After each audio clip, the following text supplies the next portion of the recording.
Bismillahirrahmanirrahim. Assalamualaikum warahmatullahi wabarakatuh. Alhamdulillahi rabbil alamin. Wa bihi nasta'inu ala umuri dunya waddin. Assalatu wassalamu wa afdalut taslim ala al-mab'usi rahmatan lil alamin. Habibina wa syafi'ina maulana wa qurrati a'yunina Muhammadin wa ala alihi wa sahbihi wa man ihtada bihadihi ila yaumiddin. Allahumma 'allimna ma yanfa'una wanfa'na bima 'allamtana wa zidna 'ilman ya rabbal alamin. Rabbi shrah li sadri wa yassir li amri wahlul 'uqdatam min lisani yafqahu qawli. Subhanaka la 'ilma lana illa ma 'allamtana innaka antal 'alimul hakim. Amma ba'du. Yang kita hormati pengurus masjid, imam-imam kita, tokoh masyarakat, bapak, ibu-ibu, jamaah salat maghrib rahimakumullah. Bersyukur kita kepada Allah meskipun hujan, kita tetap hadir di masjid dalam rangka beribadah. Semoga dilipat gandakan pahalanya si Allah. Amin ya rabbal alamin. Hujan ini mengingatkan kita kepada Allah Subhanahu wa taala itu sendiri yang telah menurunkannya. Walaqad anzalna minas samaa'i ma'an fa'askannahu fil ard. Sungguhnya kamilah yang telah menurunkan hujan itu dari langit dan kami simpan air itu di bawah bumi. Bahkan air itu yang sehari-hari kita gunakan untuk mandi, mencuci, bahkan minum, sampai ke titik terjauh dalam tubuh kita, masuk ke dalam sel-sel tubuh kita, air yang merupakan karunia dari Allah. Mungkinkah kita memungkiri nikmat Allah tersebut? Maka hujan saja kalau kita gandeng dengan ayat Al-Quran akan menambah iman dan amal kita insyaAllah. Makanya kita lanjut dengan sunnah Nabi, doa ketika hujan. Allahumma sayyiban nafi'ah. Ya Allah, berikanlah kami hujan yang bermanfaat, bukan hujan azab, hujan yang bermanfaat. Kemudian kita bersalawat ke atas Nabi dengan membaca Allahumma salli ala Muhammadin wa ala alihi wa sahbihi ajma'in. Terutama sekarang kita berada di bulan Rabiul Awal, bulan yang tidak terkenal sebelum kelahiran Nabi Muhammad sallallahu alaihi wasallam. Bulan ini tidak populer, Rabiul Awal. Tapi setelah Nabi datang, lahir, setelah ada dakwah Islam, maka bulan Rabiul Awal berubah menjadi bulan yang paling dicintai oleh umat Islam. Karena pada bulan ini Nabi dilahirkan, pada bulan ini juga Nabi diwafatkan, dan pada bulan ini juga Nabi berhijrah dari kota Mekah ke Madinah. Jadi bulan Rabiul Awal, bulan yang benar-benar indah. Rabi artinya musim semi. Al-awwal yang pertama, musim semi pertama. Orang Arab menggunakan kata Rabi' tidak hanya untuk bermakna musim semi. Kalau musim panas, Saif. Li'ila fi Quraisyin ila fihim rihlatash syita'i was saif. Saif musim panas, syita musim dingin, Rabi' musim semi. Jadi kalau di negara selain tropis ada 4 musim. Kalau awak musim panas, musim hujan. Kalau di Eropa, di Arab musim panas, panasnya panas sekali, musim gugur, musim dingin, musim semi. Kita balik Bu. Pas apa ya? Musim semi ini musim yang paling indah di antara 4 musim itu. Maka banyak syair-syair bercerita tentang musim semi. Ya, di Eropa bulan April Pak ya. Jadi Rabi artinya tidak hanya bermakna musim semi, tetapi juga bermakna sesuatu yang indah dalam hati kita. Makanya dalam doa khatam Quran itu apa kita baca? Allahumma ja'alnal Qur'ana rabi'a qulubina. Ya Allah, jadikanlah Quran ini rabi'nya dari hati kami. Maksudnya sesuatu yang kami cintai dalam dasar hati kami yang terdalam, sesuatu yang kami senangi, sesuatu yang indah yang ada di dalam diri kita. Allahumma ja'alil Qur'ana rabi'a qulubina. Itu doa yang dibaca ketika khatam Al-Quran yang sering disenandungkan oleh anak-anak TPA itu. Allahumma arhamna bil Qur'an waj'alhu lana imaman wa nuran wa hudan wa rahmah. Allahumma dzakkirna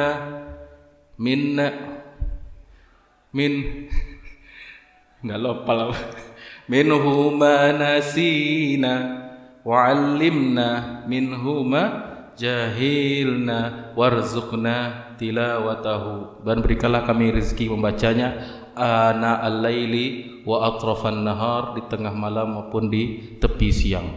Ya. Panjang lagi doanya ke bawah itu. Nah, salah satunya ialah Allahumma ja'alil Qur'ana rabi'a qulubina. Baik, kita lanjutkan pengajian yang sebelumnya terputus. Itu mukadimah baru Ibu ya. Panjangan mukadimah ya Pak. Kita lanjutkan kajian kita mengenai suratul Ma'arij yang bicara tentang sifat atau perilaku insan manusia. A'udzubillahi minasyaitonirrajim. Innal insana khuliqa halu'a idza massahu syarru jazu'an wa idza massahul khairu manu'an. Sesungguhnya manusia itu memanglah memiliki sifat dasar tidak sabar dan kikir. Idza massahu syarru jazu'an, kalau dia dikenai sesuatu yang tidak dia sukai, ditimpa masalah, jazu'an, benar-benar dia berkeluh kesah. Wa iza massahul khairu manu'an, kalau ditimpa kebaikan dia menjadi orang yang teramat pelit atau kikir.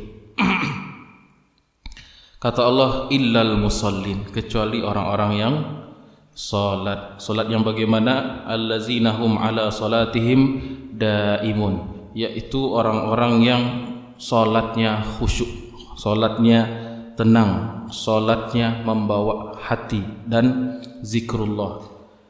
Atau juga bermakna orang-orang yang senantiasa melaksanakan salat dalam segala situasi hidupnya. Itu yang pertama, orang yang menjaga salat. Yang kedua sudah kita bahas, alhamdulillah. Yang kedua juga sudah kita bahas, wallazina fi amwalihim haqqun ma'lum lis-sa'ili wal mahrum. Setelah dia jaga salatnya, dia jaga hartanya, jangan sampai ada harta yang haram. Jangankan yang haram, syubhat saja dia hindari sejauh-jauhnya. Jangankan syubhat, yang halal saja dia sedekahkan. Itulah kalau orang sudah takut, ngeri dia kalau ada hartanya itu bagian yang haram. Kenapa? Karena harta yang haram itu bisa menghalangi doa, menyebabkan hidup gelisah, menyebabkan tidak terkabulnya hajat, menyebabkan anak keturunan mada. Mada itu apa sih inisialnya? Nakal. Mada itu lebih nakal dari nakal, Pak. Sebenar madar deh Bu ya. Menjadikan otak anak menjadi tidak mau dinasehati dan tidak mau berpikir positif. Ini dosa orang tua nih. Kadang menyalah-nyalahkan anak, bakon tak patuh, anak muah surah solat. Nah, harta yang dikasih dah halal. Kalau kita memastikan harta yang dikasih kepada anak itu halal, celiklah perubahan anak. Anak itu akan jadi orang yang soleh, insyaallah ta'ala. Itu amalan, salah satu amalan yang dipataruhan bana dari Gai Ambo dulu. Gai Ambo itu ndak sangau sekali, ndak mau dia menjabat. Dikasih jabatan ndak mau. Biarlah jadi PNS biasa saja katanya. Itu pantangan apa? Jadi begitu juga saudara Ambo. Alhamdulillah anak keturunan saudara Ambo yang pertama itu sangat dijago bana. Bahkan ada tetangga, mohon maaf, kerja di finansial ribawi. Dikasihnya buah, dia terima. Tapi karena tahu ini orang pekerjaannya di ribawi, tidak dikasihnya ke ternak, tidak dimakannya itu, ya, tidak dimakannya. Alhamdulillah dijaga betul. Tahu betul saudara saya yang pertama itu, alhamdulillah anaknya umur 8 tahun hafal Quran 30 juz. Umur 8 tahun. Kemudian Sirah Nabawiyah itu udah khatam 3 kali. Belum lagi Sirah Umar, cara bacanya kuat gitu. Nah, itu nampak betul hasilnya orang-orang yang bersih menjaga hartanya, anak keturunannya insyaallah berkah. Tapi kalau tidak peduli wa antam dan halal dan haram sama saja, yang penting banyak, yang penting tak kumpul, itu sebenarnya sedang memasukkan api neraka dalam perut anak kita itu. Jadi orang yang menjaga solat sebagaimana dia menjaga interaksinya kepada Allah, maka ruhani solatnya dia bawa dalam menjaga harta yang dia miliki. Orang yang solatnya betul, dia enggak akan mau menodai tangannya yang sudah dikasih wuduk tadi itu dengan memegang yang haram lagi. Orang yang solatnya betul, dia tidak akan mau melangkahkan kakinya yang sudah dibasuh tadi wuduk tadi. Maka orang yang menjaga solatnya betul, memang hadir di dalam solat dengan hatinya, maka dia tidak akan berfikir untuk mengambil yang bukan haknya. Dah, pada dasarnya pada harta kita itu ada hakun maklum, hak yang maklum yang disebutkan dalam syariat. Sebagian ulama menafsirkan ayat ini menggandengnya yang ada di surah Al-Mu'minun, wallazina hum lizzakati fa'ilun, yaitu orang yang mengeluarkan hakun maklum, yaitu berupa zakat. Namun kewajiban seseorang muslim dalam hartanya bukan sekedar zakat saja. Banyak orang yang tidak bisa keluar zakat karena belum sampai nisab dan haul. Maka hakun maklum yang lainnya banyak. Di antaranya, kalau dia sebagai anak, berarti ada hak harta dalam dirinya untuk orang tua. Jadi anak ini tidak pernah pensiun jadi anak. Selama orang tuanya ada, bahkan orang tuanya meninggal, dia ambil porsi hartanya untuk diberikan sebagai nafkah orang tuanya. Kalau sudah meninggal, diberikan untuk sedekah orang tuanya, sedekah atas nama orang tuanya. Dan itu ada warid dalam hadis sahih. Begitu juga dengan tidak hanya orang tua yang sisi kanan dan kiri, bibi dan paman juga. Boleh bibi itulah jando, lah gaek dulu. Saya tanggung jawab, ya anak itu. Walaupun itu anak dari saudarinya atau saudaranya. Rasulullah bersabda, al-khalatu bimanzilatil Sesungguhnya bibi-bibi itu kedudukannya sama dengan ibu kandung. Ini diperhatikan. Bibi wak janda tidak ada yang menafkahi tapi tidak diperhatikan. Ada hakun maklum di situ. Hakun maklum sebagai orang tua kepada anak jelas. Harusnya orang tua wajib memberikan nafkah kepada anaknya. Itu juga hakun maklum, haknya istri dalam harta suami. Apa bu? Hak istri dalam harta suami. Lisaili wal mahrum, baik yang meminta maupun yang tidak meminta. Ada tipe istri yang meminta, ada yang tidak meminta. Ibu yang minta atau tidak minta, bu? Kemudian yang ketiga, ciri orang yang beriman atau orang yang diselamatkan oleh Allah dari sifat dasarnya sebagai manusia, yaitu pelit dan tidak sabar. Sifat yang keempat, wallazina yusaddiquna biyaumiddin, orang yang senantiasa tasdik. Tasdik itu dia membenarkan dan yakin dalam hatinya, dan dia benarkan dengan perbuatannya. Jadi definisi iman itu adalah at-tasdik fil qalbi. Jadi sesuatu yang kita yakini betul dalam dada, lalu tercermin dari perbuatan, itu yang iman. Jadi orang yang keempat, dia menjaga keyakinannya dan dia akidahnya itu dia bawa dalam amal perbuatannya, tercermin. Jadi visinya orang beriman itu jauh, yaitu yaumuddin. Bahasa lainnya yaumul akhir, bahasa lainnya yaumul qiyamah, bahasa lainnya yaumul akhirah, bahasa lainnya yaumul jaza. Bahasa yang ada dalam ayat ini yaumuddin, sama dengan suratul Fatihah maliki yaumiddin, yaitu orang-orang yang senantiasa menjadikan akhirat sebagai visinya. Jasadnya di dunia, tetapi depan dia itu ada warning. Dia punya self warning yang kuat bahwasanya cocok ndak amalan dia ini kalau dibawa di akhirat nanti. Kalau sebut istilah yaumuddin atau yaumul akhir atau yaumul jaza, hari akhirat itu yaitu hari yang tidak ada akhirnya lagi, atau bermakna rangkaian peristiwa yang terjadi selepas kematiannya manusia, yang ada urutan-urutannya yang berakhir pada 2 tempat saja, kalau tidak neraka, kalau tidak surga. Yang disebut hari akhirat itu dimulai dari runtutan peristiwa yang dimulai dari ketika seorang hamba meninggal dunia, maka dia sudah masuk kampung akhirat. Urutannya hidup di dunia, meninggal, jasad masuk ke tanah, ruh pindah ke alam barzakh. Di alam barzakh 2 cabang. Tunggu dulu. Orang meninggal pilihannya juga 2. Dia husnul khotimah atau su'ul khotimah. Husnul khotimah, kematian yang sangat tenang dan indah. Ruhnya wangi, dibawa oleh malaikat dengan dicabut dengan selembut-lembutnya, dengan penampakan sebaik-baiknya malaikat. Kalau yang su'ul khotimah, itu ayat itu, wan nazi'ati gharqa, itu dipaksa dicabut dengan kuat. Pas kematian 2 cabang manusia, husnul khotimah, su'ul khotimah. Ketika di alam barzakh, yang matinya husnul khotimah dibawa di Illiyin, di tempat ruang tunggu sementara ahli surga, di langit yang ke-7. Sedangkan yang su'ul khotimah dibawa ke Sijin, di bawah langit yang di bawah bumi yang ke-7.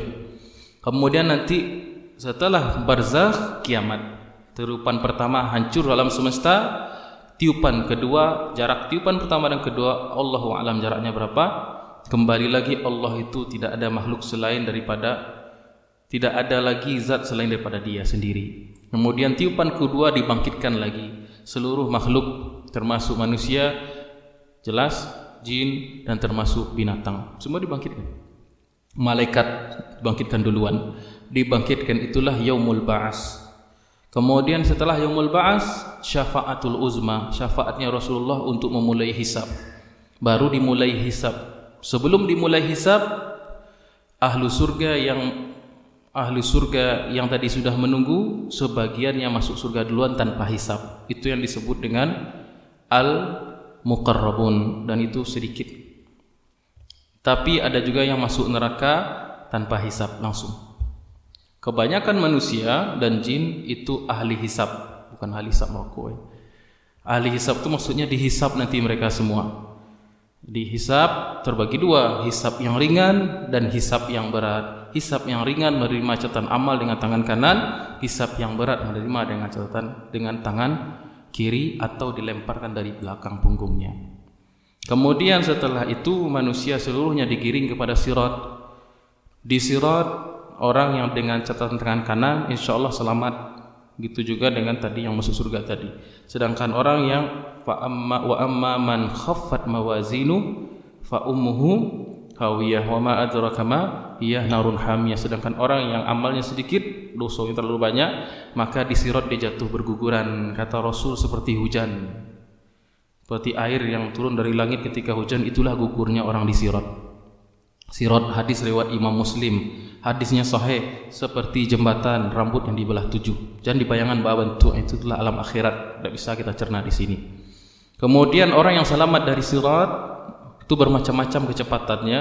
Ada yang seperti kilat, buruk, barq seperti halilintar, ada yang berjalan seperti kuda, lari seperti kuda, ada yang berjalan biasa, ada yang merangkak, bahkan ada yang hampir jatuh.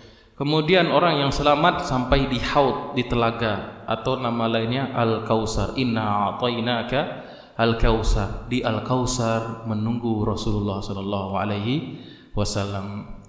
Rasulullah mengambilkan setiap umatnya air minum kepada umatnya itu dari gelas-gelas yang ditaruh di telaga Rasulullah sallallahu alaihi wasallam.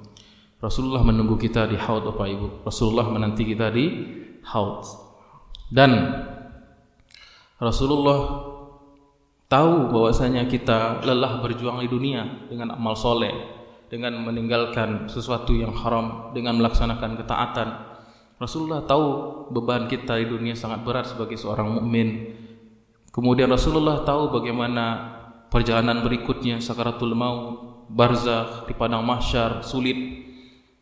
Kemudian di sirat, kemudian orang yang berhasil melewati sirat langsung disambut oleh Rasulullah sallallahu alaihi wasallam, diberikan air minum dari tangan langsung di tangan beliau langsung sallallahu alaihi wasallam. Kemudian barulah masuki surga secara beramai-ramai. Ahli surga masuk ke surganya, kemudian ahli neraka tadi jatuh ketika di sirat. Jadi itulah rangkaian peristiwa itu yang disebut dengan Yaumuddin. atau yaumul akhir atau yaumul jaza, sebutlah namanya. Ada 82 nama akhirat yang ada dalam Al-Quran. Kadang disebut al-waqi'ah, peristiwa yang pasti terjadi. Kadang disebut dengan al-tammah, bencana yang teramat besar. Kadang disebut dengan as-sakhah, hari yang suaranya menggelegar. Al-qari'ah, hari yang dimana suaranya itu memekakkan telinga. Kadang disebut dengan al-ghashiyah dan sebagainya. Ada 80-an nama akhirat yang ada dalam Al-Quran, yang semuanya itu merujuk kepada makna yang sama, yaitu betapa dahsyatnya hari tersebut. Baik. Kemudian apa sifat orang beriman? Wallazina yusaddiquna biyaumiddin. Fi'il mudhari' di sini menunjukkan bahwasanya mereka itu senantiasa konsisten yakin dengan adanya hari akhirat. Jadi kalau ada orang mengatakan masa depan itu masa pensiun, itu salah. Masa depan kita itu adalah di akhirat. Kalau kita salah memasang patok visi, maka salah langkah kita. Jangan sekali-kali mengatakan hentikan itu ucapan, nanti jadi orang sukses. Yang dibayangkan orang sukses itu orang yang jadi PNS, orang yang punya jabatan, orang yang punya status sosial dan kekayaan, itu yang disebut sukses. Akhirnya apa? Ketika dia sudah jadi orang, jadi pejabat, dia anggapnya adalah sukses. Akhirnya tidak merasa baik rasul itu. Kalau korup lah, kok sukses? Padahal kata Allah, apa definisi sukses? Wa man zuhziha 'anil nar wa udkhilal jannah faqad faz. Siapa yang dijauhkan sejauh-jauhnya dari neraka, kemudian dimasukkan ke surga, faqad faza. Itulah orang yang menang, itulah orang yang sukses. Jadi jangan sampai kita salah memasang patok standar sukses itu apa sih? Kalau sebelum kita memastikan kaki kanan kita menginjak ke surga, jangan anggap diri kita sukses. Jangankan itu, kalau belum bisa kita memastikan diri kita mengucapkan la ilaha illallah ketika sakratul maut, jangan sangka kita sudah sukses. Meskipun ustaz sekalipun, ustaz belum ada jaminan. Ustaz belum ada jaminan. Maka Allah Subhanahu wa taala wallazina yusaddiquna biyaumiddin. Tasdik itu bukan sekedar ambo percaya akhirat. Tidak, tasdik itu dibuktikan dengan dengan amal. Ada orang ngomong di lisan tapi ucapan tidak sesuai, perbuatan tidak sesuai dengan lisan apa yang diucapkannya. Wailul lil mutaffifin, celaka itu orang yang mencurangi timbangan walaupun sedikit. Apa kata Allah? Ala yazunnu ulaika annahum mab'usun. Tidakkah mereka itu yakin bahwasanya mereka nanti akan dibangkitkan hari akhirat? Hubungan berdagang jujur dengan akhirat. Apa hubungan curang dalam akhirat? Berarti ketika dia curang dalam bermuamalah, sebenarnya dia tidak yakin di akhirat itu. Makanya kata Rasulullah, orang yang bermaksiat itu adalah orang yang ketika dia maksiat itu sebenarnya dia lagi lupa dengan akhirat. Dia sebenarnya takzib, dia dusta kalau dia yakin bahwasanya dia akan mempertanggungjawabkan perbuatan. La yazni zani hina yazni wa huwa mu'min. Tidaklah beriman orang yang berzina itu ketika dia berzina, diangkat imannya sama Allah. Jadi kalau orang memakai kacamata akhirat selalu terpasang di depannya, maka bahkan setiap gerak langkahnya dia fikir, ini aman enggak di catatan amal saya nanti? Ini aman enggak nanti dipertanggungjawabkan di akhirat nih? 1000 kalinya akan berfikir untuk melakukan sesuatu yang tidak ridhoi oleh Allah Subhanahu wa taala, sebab dia akan mati. Dia akan di barzakh. Di barzakh ada fitnah, ada ujian. Man rabbuka, man nabiyuka, man imamuka, man hazar rajul. Ada 4 pertanyaan itu. Kemudian dibangkitkan nanti.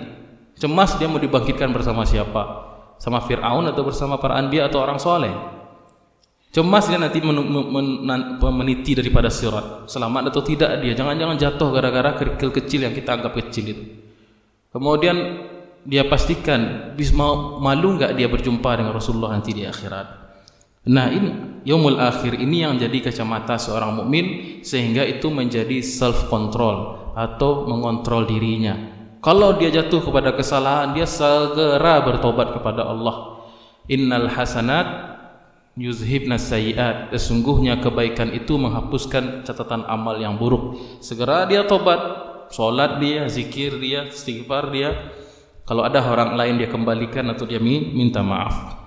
Jadi bagi seorang mukmin, bagi dia kacamata yang dipakai itu sangat jauh, yaitu kacamata akhirat. Kemudian yang keberapa Bu? Bu ndak hitung dah Bu. Wallazina hum min azabi rabbihim musyfiqun, yaitu orang-orang yang senantiasa orang yang benar-benar takut terhadap azab Tuhannya. Jadi salah satu sifat orang beriman tu khauf minallah war raja ilaihi, takut kepada Allah dan sekaligus berharap kepadanya. Takut, tidak pernah merasa aman dari azab Allah Subhanahu wa taala. Nabi SAW ketika terjadi angin ribut, beliau itu langsung ke masjid dan istighfar. Ketika ditanya kenapa, aku takut terjadi kiamat. Padahal Nabi saja level Nabi itu takut kepada Allah. Kita yang bukan Nabi, bukan siapa-siapa, kadang hanya membaca, oh ini BMKG, oh tidak ada potensi tsunami, potensi tsunami. Cuman sekedar itu, la haula wala quwata illa billah. Ya. Cuman sekedar aman kok, tidak ada masalah, cuman hujan lebat semua. Tidak, kita iringkan dengan istighfar. Orang yang beriman asli itu dia senantiasa takut kepada Allah meskipun dia sudah sholat. Jangan menyangka kita rajin sholat ke masjid, rajin kita puasa Ramadan, rajin kita bayar zakat, infak, sedekah, tilawatul Quran, merasa kita ahli surga. Jangan sekali-kali. Apakah yakin taubat kita diterima oleh Allah? Itu pertama. Apakah yakin amal ibadah kita itu sudah benar atau sudah makbul di sisi Allah? Dan ajaibnya bagi orang mukmin yang takut kepada Allah, maka itulah yang biasanya orang yang sukses. Orang yang tidak merasa aman dari kesalahan, orang yang berarti dia membuka pintu evaluasi buat dirinya. Orang yang senantiasa mengevaluasi, orang yang senantiasa belajar, orang yang senantiasa mengislahkan diri, memperbaiki diri terus menerus, itu biasanya yang sukses. Tapi kalau orang sudah merasa nyo ahli sarugo, rasu-rasu nyambu ku wah ini neraka rasulnya lah. Itu biasanya agak kanai itu biasanya.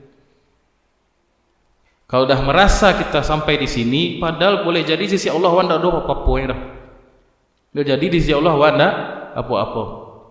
Dalam surah Al-Kahfi itu Allah Taala mengingatkan, "Qul," katakan wahai Muhammad kepada umatmu, "Hal nunabbiukum bil akhsarina a'mala?" Mau tak aku beritahukan kepada kamu, kata Nabi, kata Allah kepada Nabi sampaikan ke kita orang yang paling merugi nanti di akhirat. Apa jawaban Allah? Allazina dhalla sa'yuhum fil hayatid dunya, yaitu orang yang habis modalnya ketika di dunia, umurnya habis, tenaganya habis, ibadahnya habis, semua dikerjakannya, wa yahsabuna annahum yuhsinuna sun'a, dan dia menyangka dia telah berbuat kebaikan. Padahal amal dia selama dunia itu 60-70 tahun dia hidup di dunia, tidak ada nilainya sedikit pun sisi Allah. Dia menyangka dia orang sudah berbuat baik. Maka di situ para mufassir mendatangkan sebuah hadis. Ada orang nanti di hari kiamat datang dalam bentuk di dunia badannya besar, amalnya besar, ibadahnya banyak, makannya banyak, minumnya banyak, sekolah banyak adanya. Tapi ketika ditimbang catatan amalnya, catatan amal kebaikannya tidak lebih berat dari sebelah sayap nyamuk. Tidak lebih berat catatan amalnya dari sebelah sayap, lebih baik sayap nyamuk deh. Jadi seorang mukmin yang benar dia adalah apa? Musyfiqun min azabi rabbihim, senantiasa takut dengan ancaman, tidak pernah merasa aman dari azab Allah Subhanahu wa taala. Walhasil dia selalu belajar, selalu mengevaluasi diri, ya. Makanya ada pepatah Arab, bukan hadis, talabul ilmi minal mahdi ilal lahdi, itu bukan hadis, itu pepatah Arab saja, jangan katakan pula hadis. Tapi benar, menuntut ilmu itu tidak ada limitnya. Salamu wa alun, sampai ajal wa belajar terus, ya.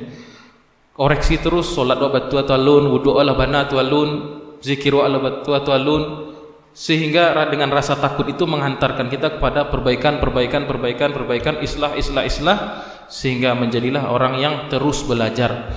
Kalau niatnya dalam hidup ini masih belajar, itu dimaafkan. Tapi kalau Allah mendaku sebagai orang yang ahli, profesional, jadi nilainya profesional sama Allah juga. Tapi kalau niat masih belajar, orang yang belajar biasanya dimaafkan. Itu dalam fikih begitu. Ada orang baru masuk Islam, Syahadatnya jam 11 siang, zuhur jam 12 lewat 10 gini kan. Udah hafalnya Fatihah lain. Enggak masalah. Dia masih belajar selama dia masih belajar dan walaupun dia belum hafal Al-Fatihah, dia masih boleh membaca zikir yang lain. Enggak hafal Al-Fatihah ganti dengan qul huwallahu ahad, baca 3 kali, enggak masalah. Tapi dia masih belajar surat Al-Fatihah. Tapi lah 10 tahun jangan muallaf jul itu lah hafal jul Fatihah itu keterlaluan. Jadi selama dia masih belajar maka dia dimaafkan. Kemudian inna azab rabbihim ghairu ma'mun, sesungguhnya mereka terhadap azab Tuhan mereka tidak merasa aman. Itu yang kita sebutkan tadi. Tidak merasa aman dari ancaman dan kalau baca ayat Al-Quran misalnya ayat tentang Fir'aun, maka jangan katuan matilah Fir'aun tu asailah. Itu ayat kan ada kaedahnya cara mengamalkannya. Ini ayat tentang Abu Jahal misalnya di surat Al-Alaq itu. Kalla innal insana la yatagha ar-ra'ahu istaghna. Sesungguhnya manusia itu benar-benar melampaui batas karena dia merasa tidak butuh kepada Allah. Baca tafsir, ini ayat turun berkenaan dengan Abu Jahal. Itulah matilah Abu Jahal itu. Tidak ada kaedah al-ibratu bi umumil lafzi la bi khususi sabab. Nilai dari Al-Quran itu diambil dari keumuman lafaz dan pelajarannya secara umum, bukan dari sebab khususnya. Ada enggak sifat Abu Lahab yang menempel pada diri awak? Itu yang mesti kita lihat. Ada enggak sifat-sifat Fir'aun itu yang ada pada diri kita? Kalau kisah tentang Nabi dan orang soleh juga begitu. Itu kan Nabi, tidak mau itu cara baca. Kalau bisa kita meniru daripada sifat-sifat dan kebaikan dari orang-orang soleh, orang-orang baik itu dalam Al-Quranul Karim. Ketika ayat tentang orang munafik turun, itu yang ketakutan itu sahabat yang asli. Ketika ayat munafik turun, Bu, fi qulubihim maradun fazadahumullahu marada, dalam hati mereka ada penyakit munafik. Itu yang ketakutan mendengar ayat itu sahabat. Sahabat seperti Hanzalah, Abu Bakar Siddiq itu ketakutan mereka. Mereka merasa sebagai orang munafik. Orang munafik asli merasa ayat itu untuk orang munafik, padahal ini orang munafik. Itulah sikapnya para sahabat. Jadi ketika membaca tentang ayat munafik, mereka merasa mereka lah. Kalau awak kadang-kadang tidak kuat tentang orang kafir, itu kafir itu ionya. Kiranya sipai awak jadi orang kafir dalam beberapa sisi sebalik dobaleh misalnya. Kena juga termasuk dalam ayat itu. Al-ibrah bi umumil lafzi la bi khusus as-sabab. Nilai atau pelajaran dalam Al-Quran diambil dari keumuman lafaznya, tidak melalui sebab khususnya, kecuali beberapa kasus tertentu. Ya. Kemudian kabar Ibu kan 67. Ini yang paling panjang.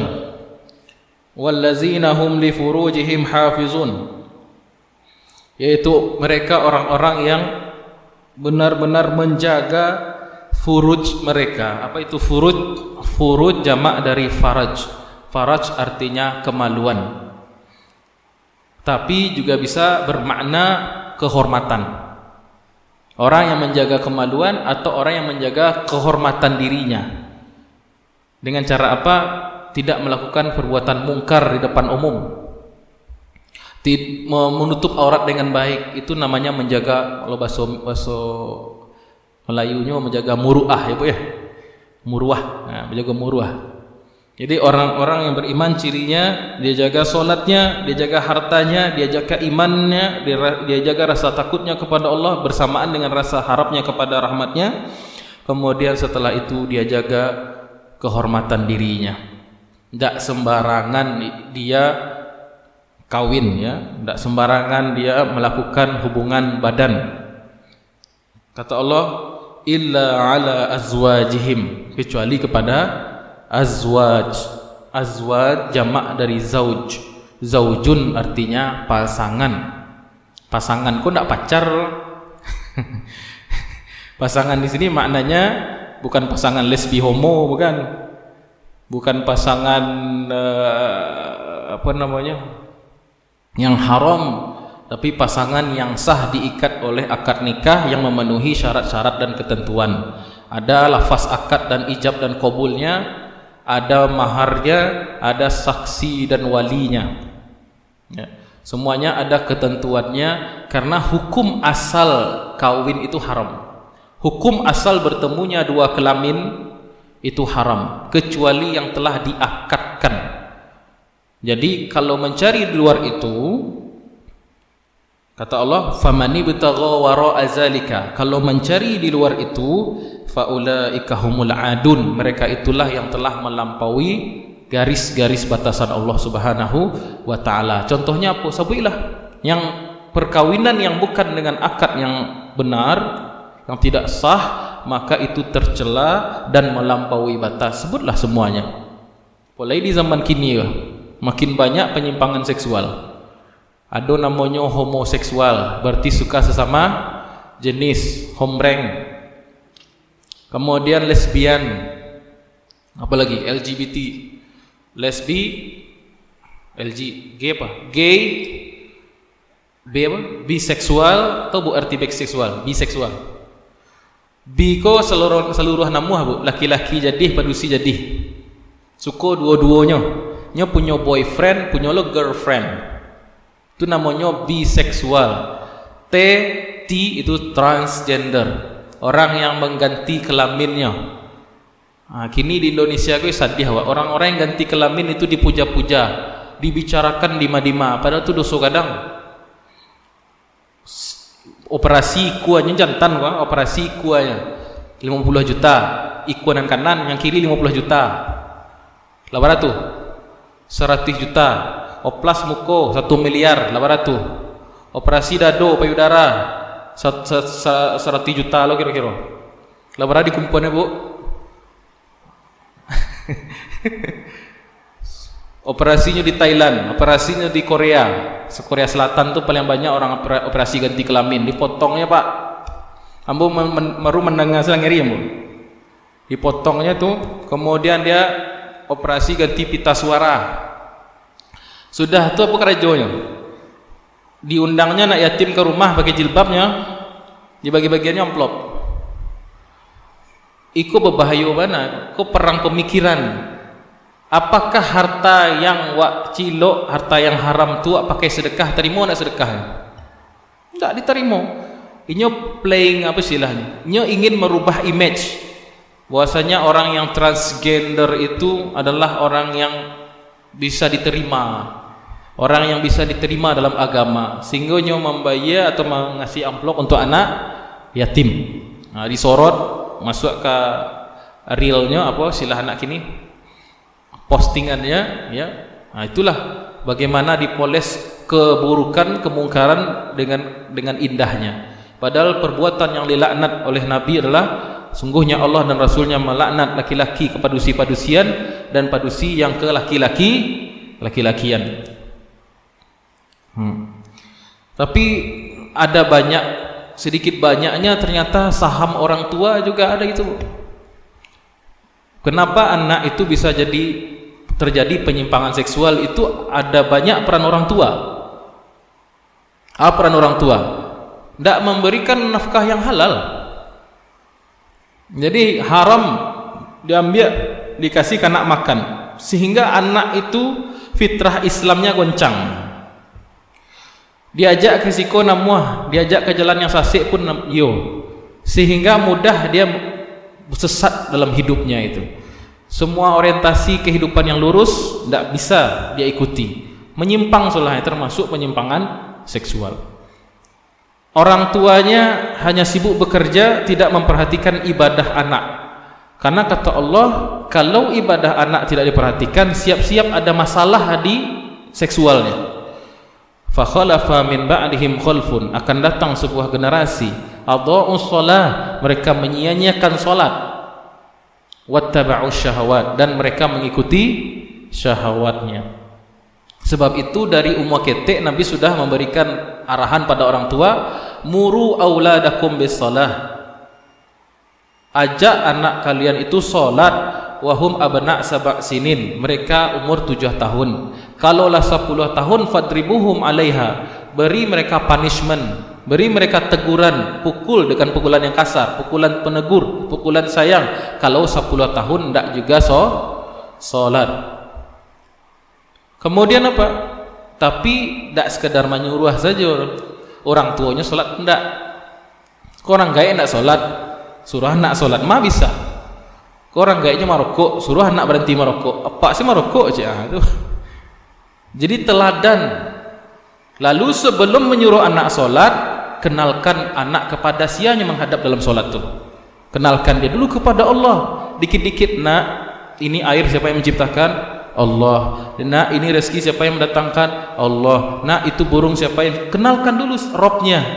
Allah tuh maha kaya, Allah maha menciptakan, Allah maha mendengar, Allah maha melihat. Itu ketika kecil sudah ditalkin ke anak, sehingga ketika disuruh hanya usia mumayyiz 7-10 tahun solat menghadap Tuhan alena namuh ya. Tapi wa ndak kenalkan anak itu kepada Allah, wa age harta yang haram. Kemudian hadis tadi tuh unik tuh, suruh anakmu solat umur 7-10 tahun, kalau ndak 10 tahun pukul dia. Kemudian wa farriquhum bainahum fil madaji', pisahkan tempat tidur mereka. Jangan sampai laki-laki walaupun adik beradik laki-laki satu salimui bahaya. Apalagi laki-laki jo padusi satu kamar mereka, suruh laki-laki di luar, padusi dalam. Lihat pergaulan dia di sekolah sama sepupu laki-laki berkumpul sama sepupunya padusi. Kok padusi-padusian yang pakai badak, pakai lipstik ni kok. Tegur anak-anak kita kalau sudah ada penyimpangan seksual. Ajarkan mereka batasan aurat, mana yang boleh dipegang, mana yang tidak.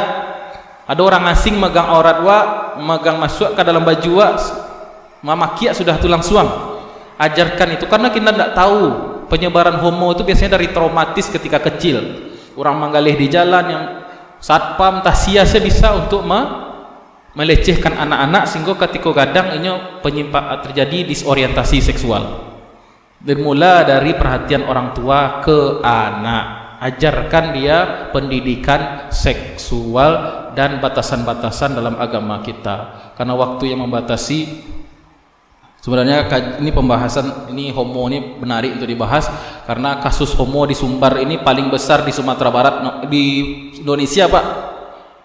Tahun 2009 18 ribu homo di Sumbar, nomor 5 di Indonesia. Nomor 1 Bandung, Jawa Barat, Jawa Timur, Jawa Tengah, Jakarta orang menerima awak. Lai bu tega menceliak generasi muda Minang Malambai jadi bencong bu. Nak do yang jantan lai do bego. Nah itu nomor 5 awak top 5 awak itu yang ngeri awak gini. Kampung-kampung itu dibalik sama Allah sama kayak kaum Nabi Lut, nauzubillahi min zalik. Ini tugas kita sama-sama. Baik, mudah-mudahan ada waktu lain kita bahas ayat berikutnya karena keterbatasan. Mohon maaf bila salah kekurangannya. Subhanakallahumma rabbana bihamdik asyhadu an la ilaha illa anta astaghfiruka wa atubu ilaik. Wassalamualaikum warahmatullahi wabarakatuh.